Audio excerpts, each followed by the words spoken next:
I'm going to introduce you to reading for understanding, analysis and evaluation at higher. Just as at National 5, to show understanding, you have to put the writer's ideas in your own words. You have to do the same at higher. The difference is that the writing you have to understand is more detailed and more complex. And in order to understand that, we're going to look at a particular article and you're going to work on that to put it on your own words. So we're going to start to explore this by looking at an article, I shot a deer and I still think it was the right thing to do. And in this article, there are two key ideas. Firstly, is it acceptable for humans to kill animals? And specifically, is it right to kill deer in the Scottish Highlands? And what you'll find, I would imagine, when you read this article is that there are quite a lot of words you don't understand, and that will get in the way of your understanding. And there are also some quite complex concepts, even though the words themselves aren't particularly difficult, the way in which they're put is hard. So what can you do to prepare yourself for higher at the moment? Well, the first thing is make sure that any word you don't know in this article, you look up, because that's how you're going to build your vocabulary and make sure that by May next year, you know enough of this language that you are able to take on a higher piece confidently. So take the time now to look up these words and get comfortable with them. Here are some that I think you might have difficulty with. The first one, poles, isn't a particularly difficult word, but it's quite a difficult idea. Between these poles, kill nothing and kill almost everything, because it's a metaphor. Just as the North Pole and the South Pole could not be further apart, so these are two extremes in terms of points of view.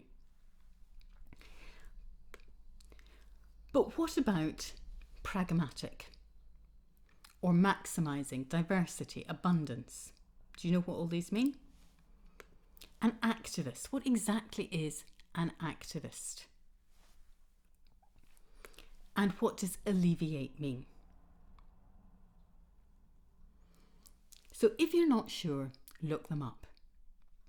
And finally, we've got a question at the end where the words aren't particularly difficult, but the idea is. In other words, why might we see another animal's right to life as negotiable, but the human right to life as absolute?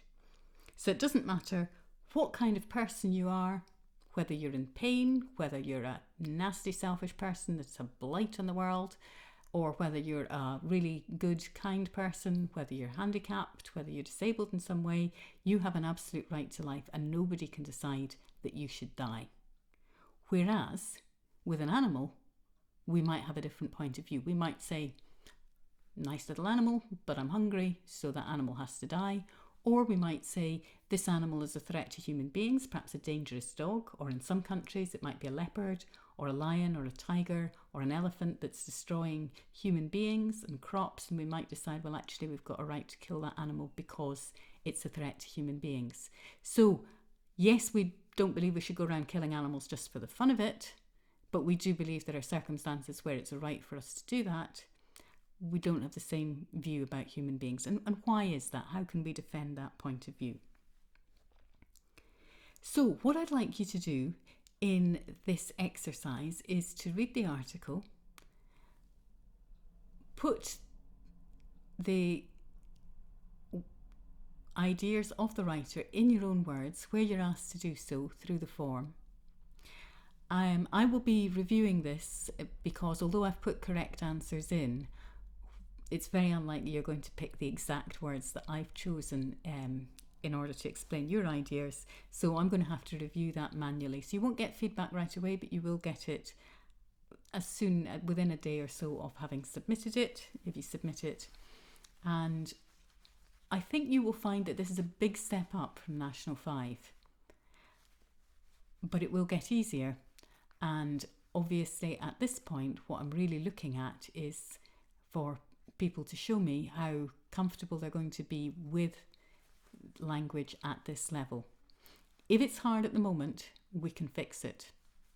But it's not something that you can learn a couple of weeks before the exam. So we really need to put the work in now if you're going to have a chance of doing your best with higher next year.